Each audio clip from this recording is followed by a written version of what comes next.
I grew up in Africa and always believed that crocodiles and people don't mix. I thought crocs to be cold, instinctive creatures.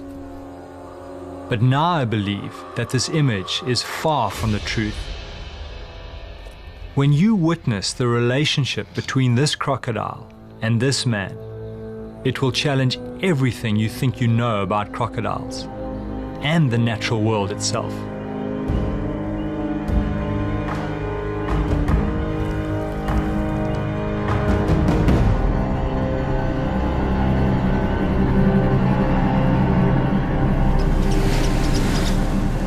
My journey of belief starts here in southern Africa, on a boat in the Okavango Delta. My name is Roger Horrocks, and I was one of the first people to dive underwater with Nile crocodiles. Our expedition led us into a cave system we call the Dragon's Lair. This is the place where Nile crocodiles up to 5 meters long drag their prey.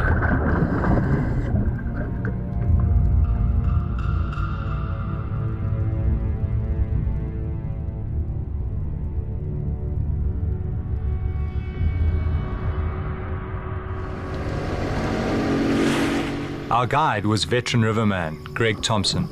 The scary thing with crocodiles is they're one of the only animals that consider people as food. Underwater, we had an experience that challenged all that. We had an encounter with an animal that was just unlike anything we had experienced before. It allowed us to be so close. Why was this animal not showing any aggression? Why did it allow us to be with it for hours? These intimate moments revealed an aspect of crocodile nature I had not thought possible. It felt as though the crocodile had invited us into its lair, as if enjoying our presence. And I started thinking, would it be possible for a crocodile to form a bond with a human, an animal we've always thought incapable of feelings?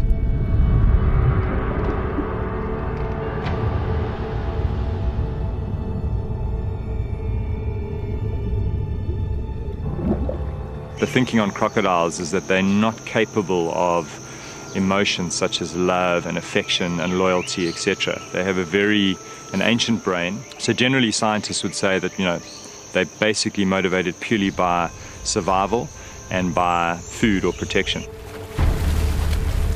It was strange, and sometimes I think I simply imagined the whole encounter. But ever since then, I've been obsessed by this question. Can a croc understand and share the feelings of a human? In my search for an answer, I stumbled across what seemed an unbelievable story about a 1,000-pound crocodile who is supposed to live in harmony with a man. This man and this crocodile are said to live in Costa Rica. I had to investigate. Coming to Costa Rica, there's just this real sense of almost going back in time into a kind of prehistoric world. It has massive amounts of tropical rainforest, and it's bordered by 2 oceans.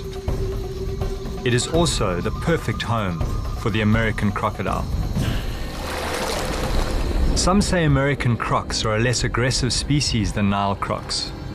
It's true the statistics show far fewer attacks than Niles, but like all crocodiles, they are supreme hunters. And in Central America, and Costa Rica in particular, they have most definitely attacked and even killed people.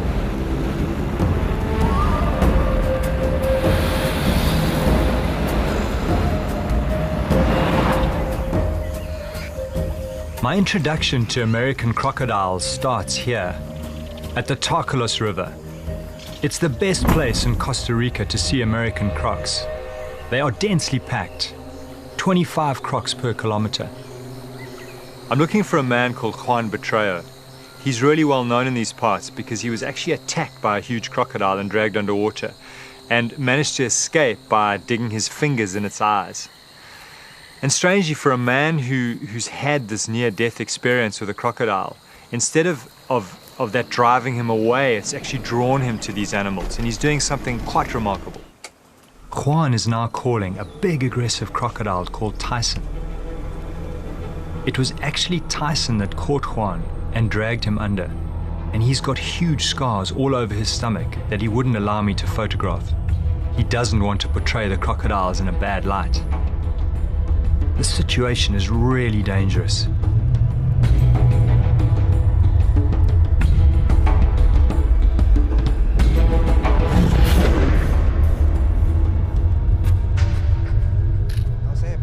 Conocer a la gente que pues todos los cocodrilos no son tan agresivos como a veces parecen.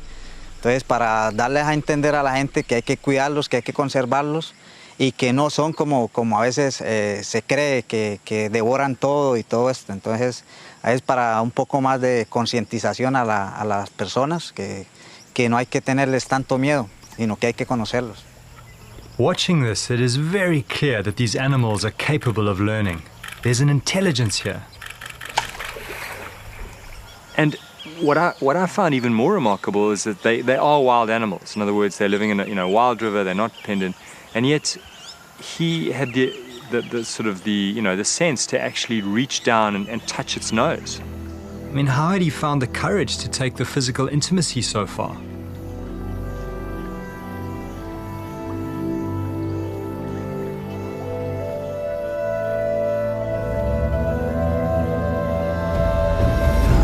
This is incredible.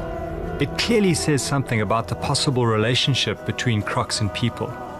At the very least, challenges the perception of the instinctive attacking croc. But I'm not forgetting that Juan has been dragged under and bitten.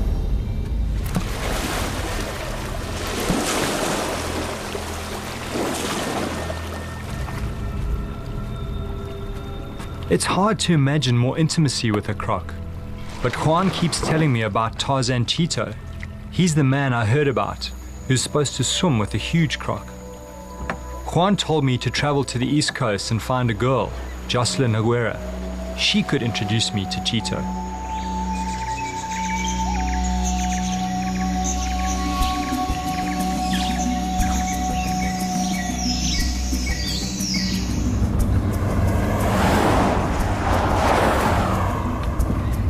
I caught a taxi across the width of Costa Rica to the town of Siquirres, where I managed to track down Jocelyn Aguero. She'd been attacked by a crocodile and saved out of its jaws by Cheeto. Luego cuando yo ya sentí que ya yo no aguantaba más, entonces yo dije que ya que sea la mano de Dios. Y después me sacó, Cheeto estaba ahí pescando. Y él me sacó, se dio un bombazo y seguramente al sentir que...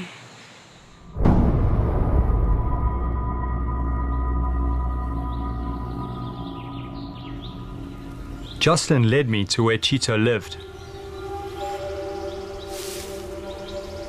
I was really excited to finally meet Cheeto. But he hardly came across as the Tarzan that he'd been made out to be. He was a far more gentle, calmer person. I'd been expecting a tougher, macho guy. Cheeto led me down to the water to meet the crocodile he calls Pocho.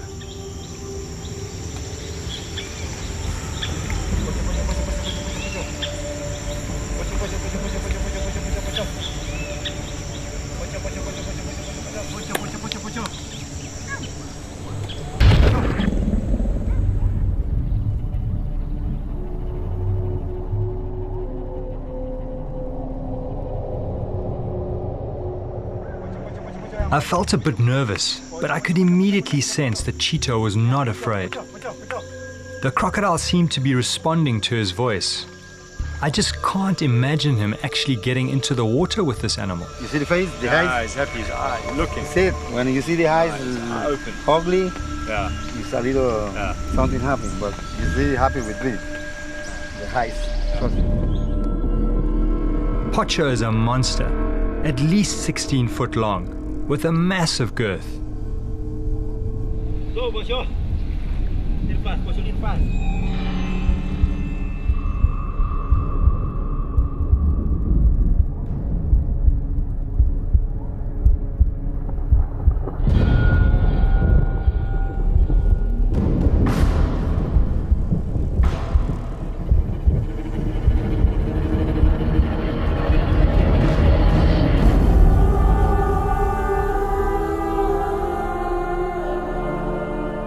How had Cheeto penetrated the forbidden boundary and joined a giant crocodile in the water?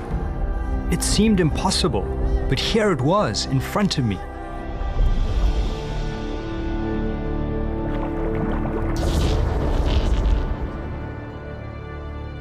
His life story is like something out of a fantasy book, not unlike Tarzan. It all started 23 years ago when Cheeto found a crocodile that had been shot by a farmer for attacking his livestock. With incredible and almost inhuman patience, Cheeto nurtured this crocodile back to life, sometimes chewing fish in order to encourage the crocodile to eat. It took him 3 years to get the crocodile back to full health, and after that, because it grew so quickly, he named it Pocho, which means a big, strong, handsome guy. He claimed that during this period of care and recuperation, a really strong bond started to develop between the two of them, something which my research had told me was highly unlikely. I think he don't want to make me never hurt me because we have 20 years together, and maybe we would have a problem in 3 years, 2 years, and now it's 20 years and nothing. As far as I know, no human has ever swum and touched a huge crocodile in the water and not been attacked. What Pocho is allowing has probably never been seen before in the history of the human animal world. Yeah, meeting Cheeto is just like, my strongest impression was almost, it's like meeting a kind of modern day shaman. He clearly has a very, very strong affinity with nature, and he spent a huge amount of time in nature as well. And that passion, that commitment is very, very evident.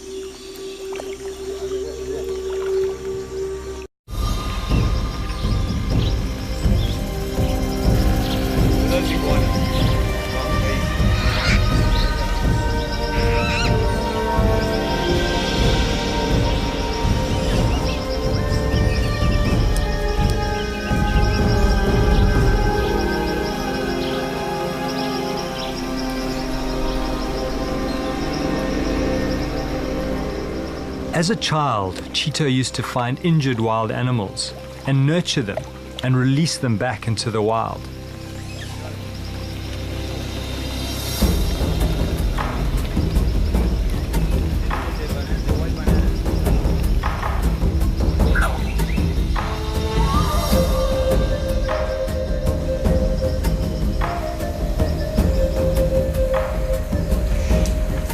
The more I spent time with Cheeto, the more I realized that he has this incredible sensitivity to animals and wilderness. Could it be that the sensitivity gives him the edge? Is it this that gives him the ability to interact with Pocho? I'm really hoping that I can tap into this and develop this understanding in myself, get a better understanding of this mystery.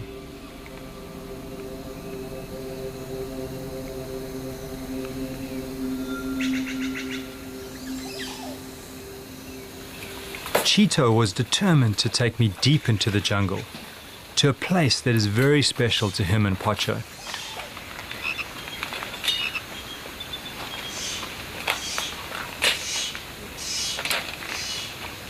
Okay, when Pocho come here, you see the same like a hole?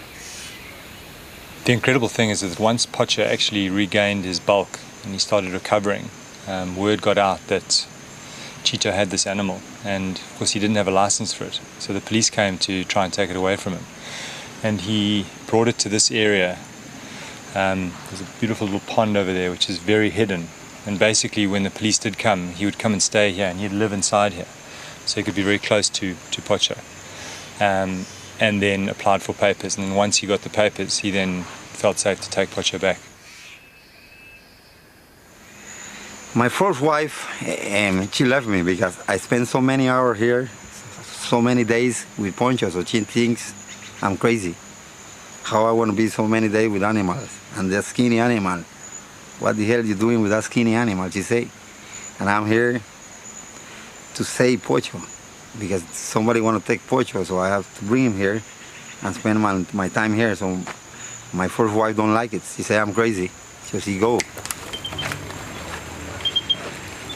There was a lot of bats. And this was like my... Cheeto lived in this tree for weeks on end, putting up with the bats and the mosquitoes. And this is where he really lived up to his nickname of Tarzan Cheeto. My gun. My machete only. I like my wife and I love her, but I can't get. I think I can't get another poncho, but I can get another wife, but I can't get another poncho because it's one in a million, and that was like a God give me a bless with poncho. Now Cheeto's happily married to his second wife, and they have a young daughter called Shakira. No, nunca, porque Pocho es como un hijo para nosotros y uno nunca se sentiría celoso de un hijo hacia un padre. Son cariños diferentes.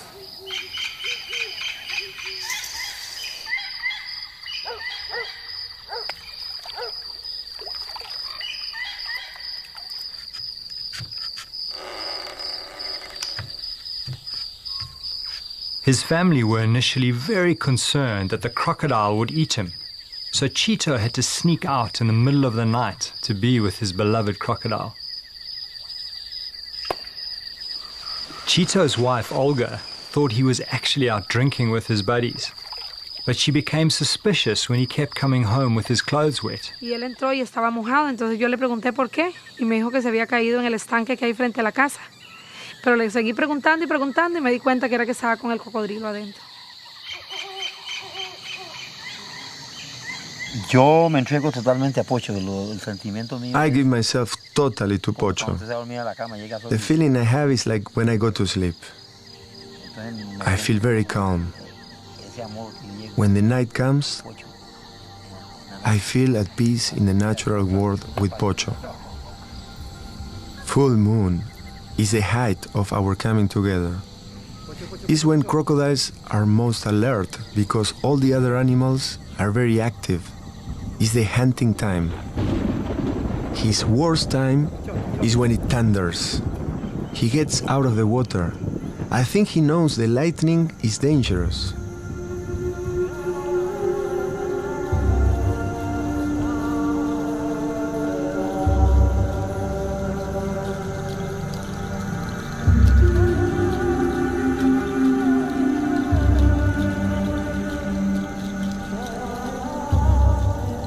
Our games we taught each other started at night.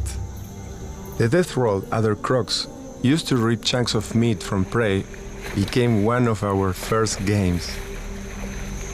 It was then I realized he could learn and remember. Pocho is so clever. This time at night, for me, it's like being with God. Cheeto just seems to have crossed what I think many people would just see as an impossible boundary. Crocodiles are really aggressive at night. It's when they hunt. And yet he somehow seems to have turned this to his advantage and actually used it to build intimacy with this animal. I'm just getting such a strong sense that they are actually capable of emotion more than we would have, ever imagined.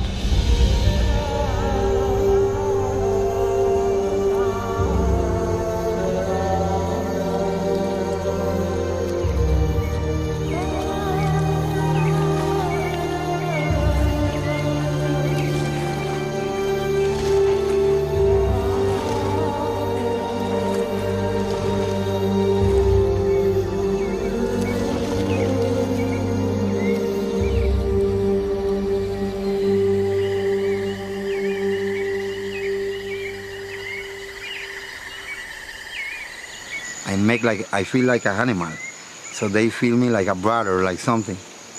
But if I don't feel like an animal, I can't go close to them because I feel they want to think I'm a people and I want to hurt them. Once Pocho was big and healthy again, Cheeto released him into a nearby river system. Waking up the next morning, Cheeto couldn't believe his eyes. There was Pocho sleeping on his veranda. After that, he tried releasing him a few times again, but the same thing happened. And so Pocho became part of the family, his daughter Shakira growing up around this huge animal.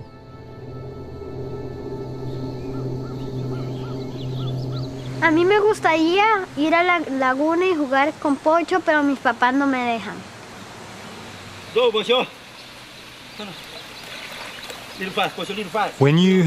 When you look at this, it's very easy to quite quickly take it for granted. And I don't know of anyone else who has as intimate a relationship as Cheeto does with the reptile. But in the research that I've done, there have been people who've had relationships with reptiles for, up to 10 years, and everything's fine, and all of a sudden they get eaten.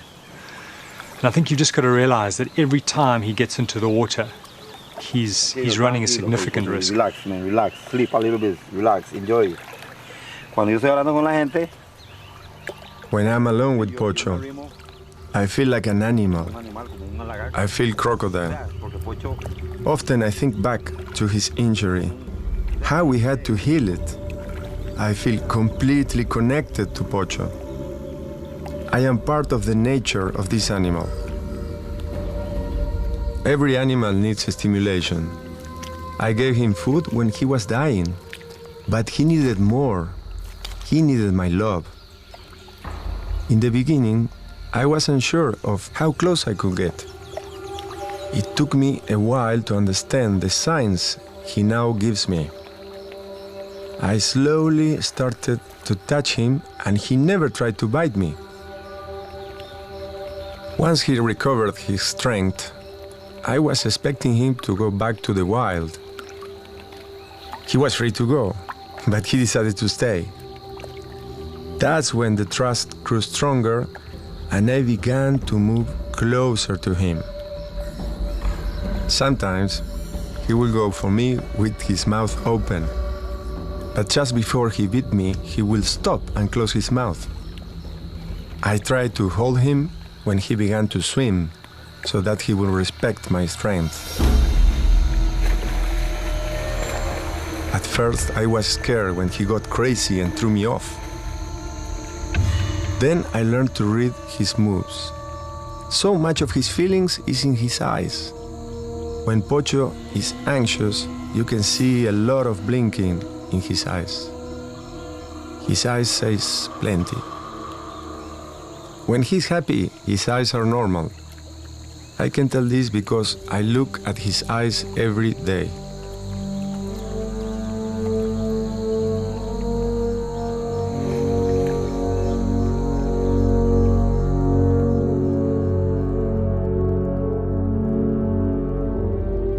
He loves the touch.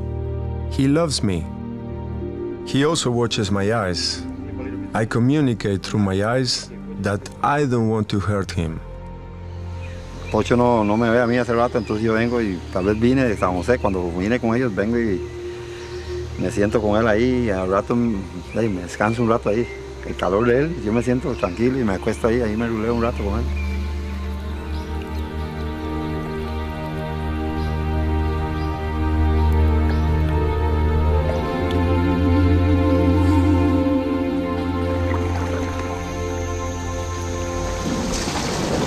I think the one thing that you can't discount is that this animal was shot in the head, so it's not inconceivable that has somehow modified its behavior.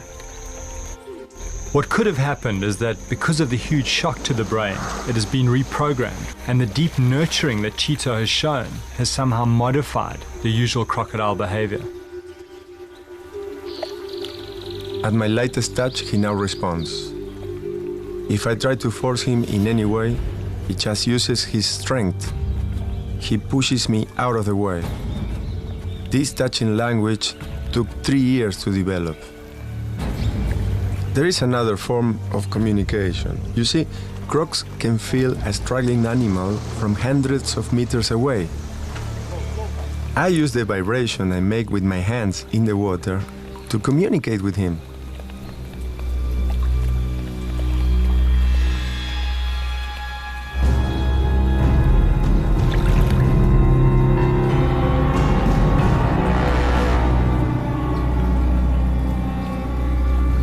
Now he comes to me. He loves the touch.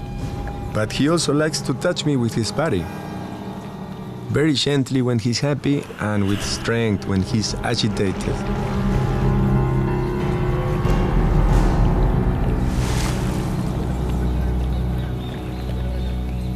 We have this routine of movements we have created over the years, like two dancers. We are in a dance.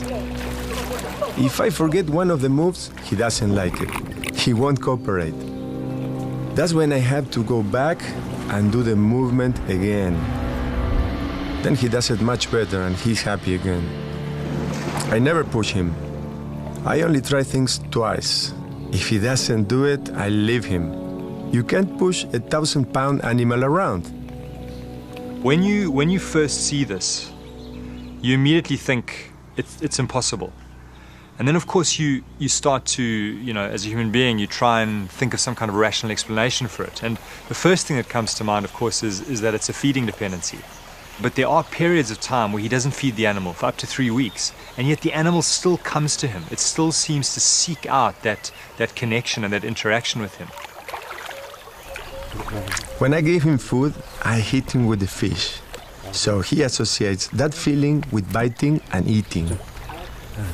When I touch him with my hand, I touch him gently, so that he knows it isn't food and won't bite me. He gets excited when I go in the water. He loves the touch. He loves to play. If I had to go away for a few days, he gets agitated. He waits for me. He doesn't bite me because he respects me.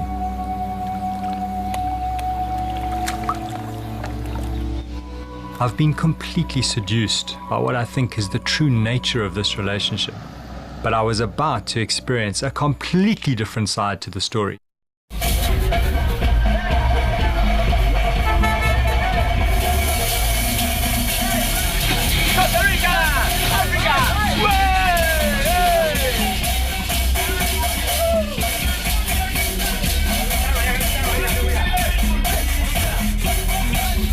I was suddenly swept up in this musical journey through town, which was actually a way of advertising the show that Chito was going to be performing on Sunday.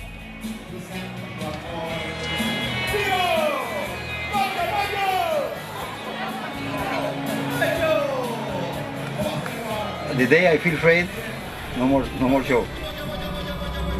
As I watched all these people arrive and a circus-like mood starting to develop, I just felt really uncomfortable on so many levels. There was all this money changing hands, and that leads you to question the motive. It always does. Is he looking after this animal because he loves the animal, or is he just looking to make money?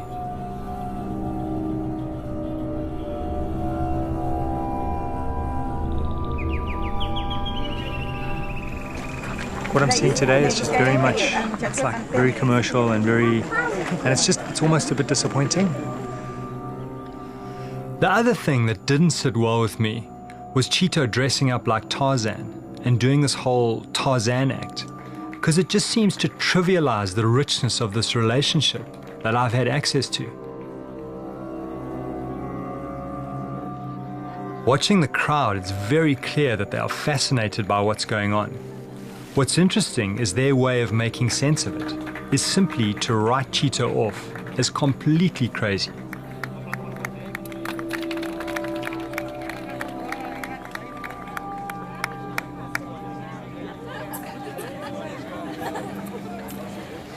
I thought, I can't believe this. And it's unbelievable. I mean, I would never do that.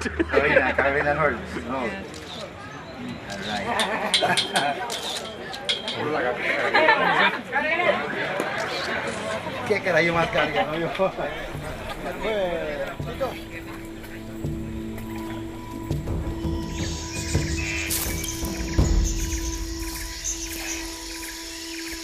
When I first saw those pictures of Chito, I immediately had this fantasy of him as being some kind of noble savage with this incredible connection with this animal that I could learn a great deal from.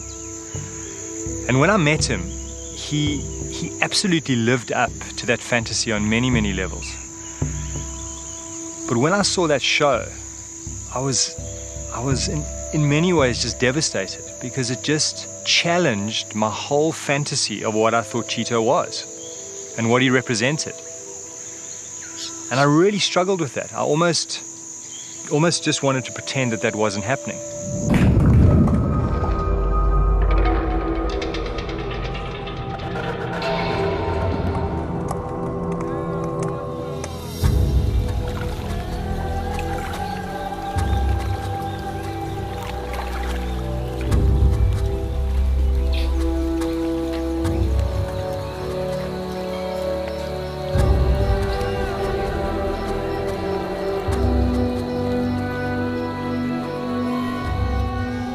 And now I'm starting to wonder if Pocho would relate to all people like he does to Cheeto.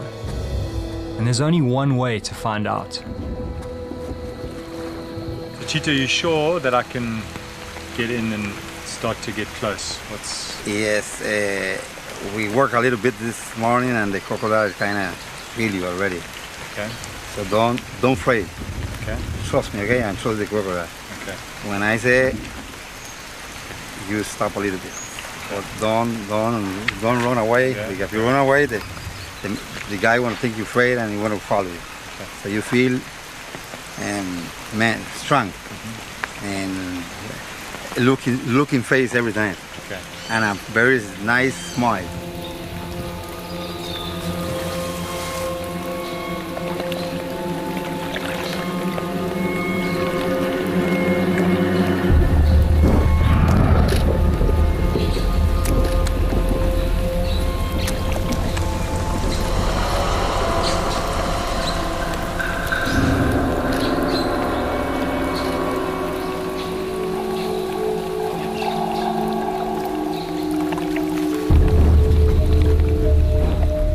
The first time I got into the water with Cheeto and Pocho, I was really relying on Cheeto to put himself between me and the crocodile at all times and minimize the risk of an attack.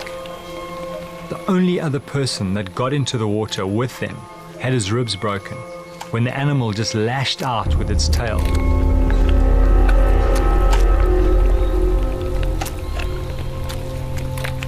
I need to be really careful.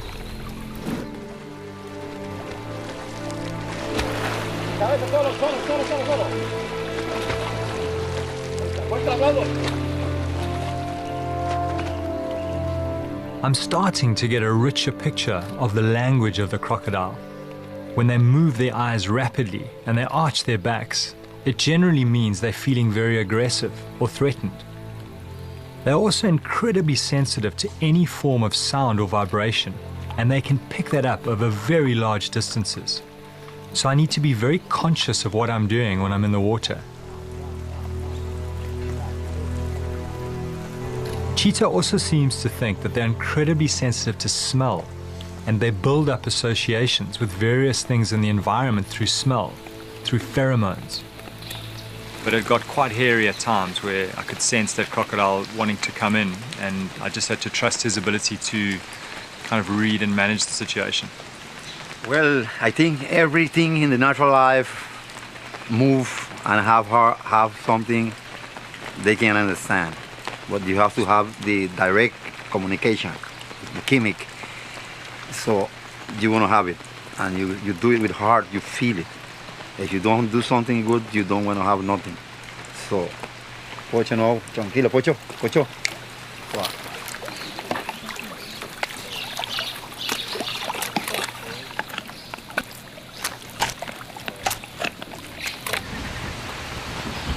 Tomorrow I've decided to put the camera down and get into the water with the animal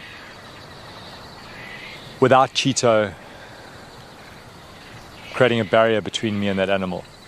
I've learned the easy things. I've learned the cues, the arching of the back, the rapid eye movement, the things that you can learn from distant observation. But the critical thing that I need to put into practice and experience is actually trying to influence that animal through my own mental state. And the only way to do that is to actually get in the water and get close to the animal. Yeah. So Cheeto, can the crocodile feel your emotion? I mean, is that important? Very important. That's the way you feel it. The way it's checking you. So you can feel. Very special guy. The rain is not so good, but this guy good. Okay. So you only trust me. Yeah. Feel. I trust you. I need you take off your shirt, because Poncho maybe Cheeto wanted me to take my shirt off because the croc is used to him in the water without his shirt. When Cheeto's working with Pocho, he's constantly talking to him, as if he's talking to a human. And what's more important than the words themselves is the actual way they're spoken. I'm really just trying to control my fear. Yeah, I think the risks, I mean, we weighed up the risks, and the risks are fine.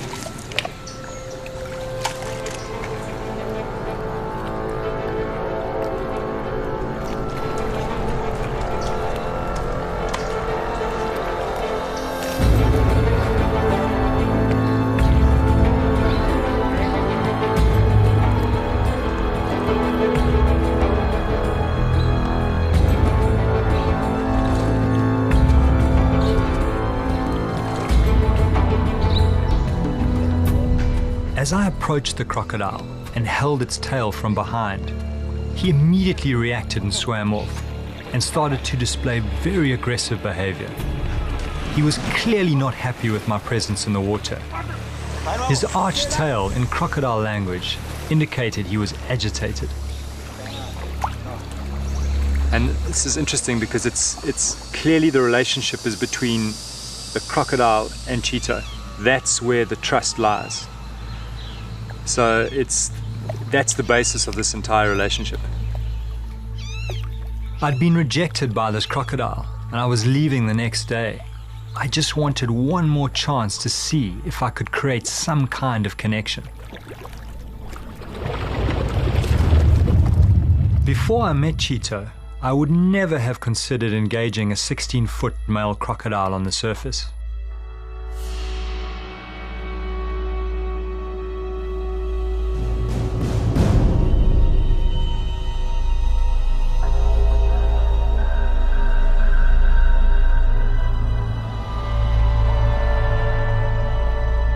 As that animal approaches me, I'm constantly running through my mind what Cheeto has taught me.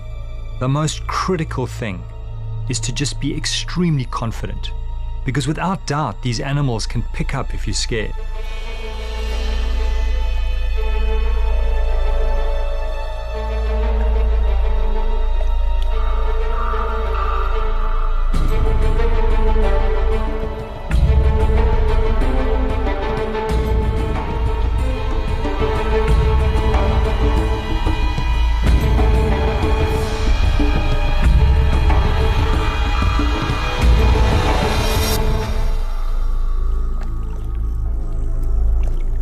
As Pocho disengaged and swam past, I reached out and touched the dragon.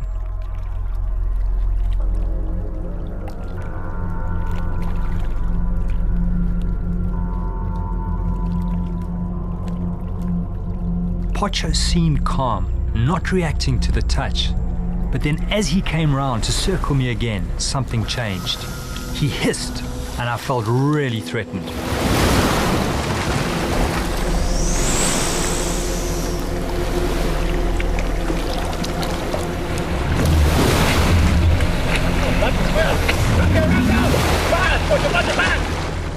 You feel vulnerable. I mean, those teeth coming towards you, it's pretty, it's pretty scary. But in my mind, I already had a positive outcome.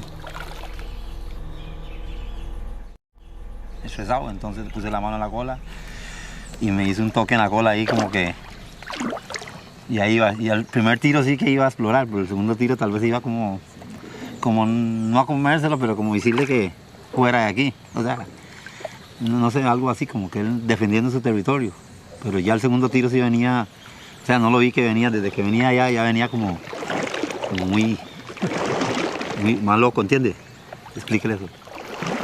It's very clear to me that Cheeto and Pocho have a lifelong bond, and for me to form any kind of connection with this animal would take years of hard work.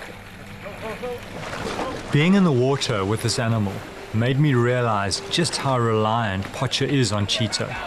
And the problem is that Pocho could easily live to be over 100 years old. So what would happen to the crocodile when Cheeto dies?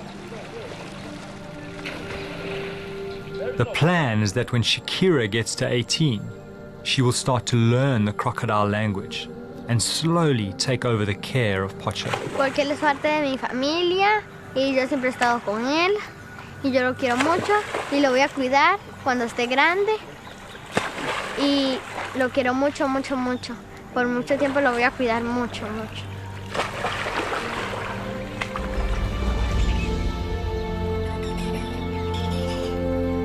I think what's important here is that there really is a commitment to the lifelong care of this animal.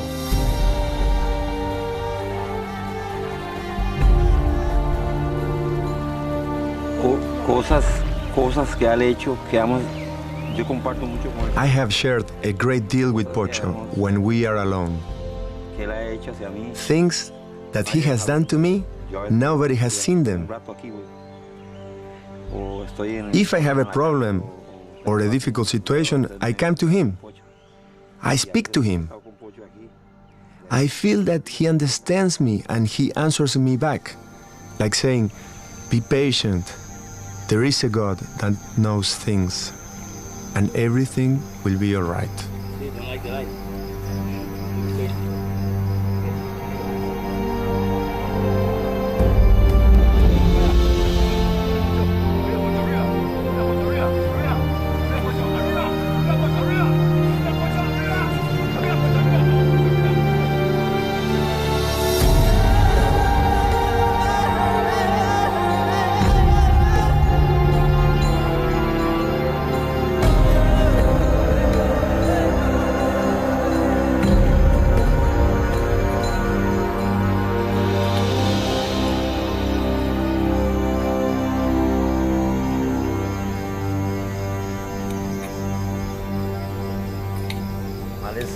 Las relaciones con animales es muy importante para todo el mundo, que ellos puedan.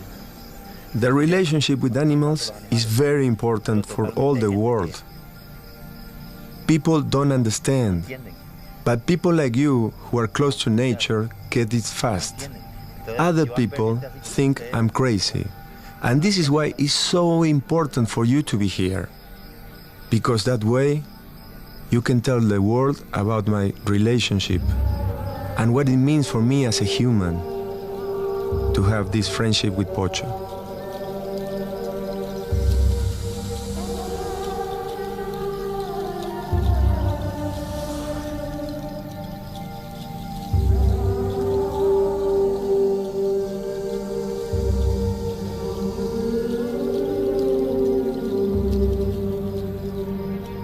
Chito's relationship with this ancient creature is based on over 20 years of commitment and love.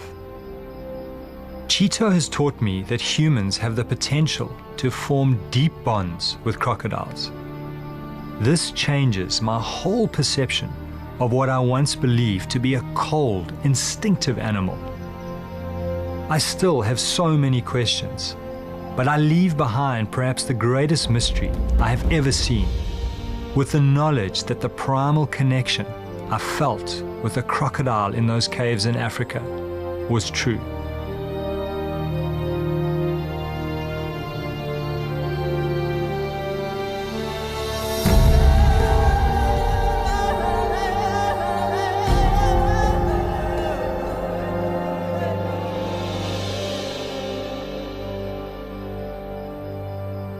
And that's where I thought the story ended. Then a few months later, I heard tragic news from Costa Rica. Pocho the crocodile had suddenly died of natural causes, leaving Chito and family distraught. And I wondered in my sadness if the world would ever see a man and a crocodile in love again.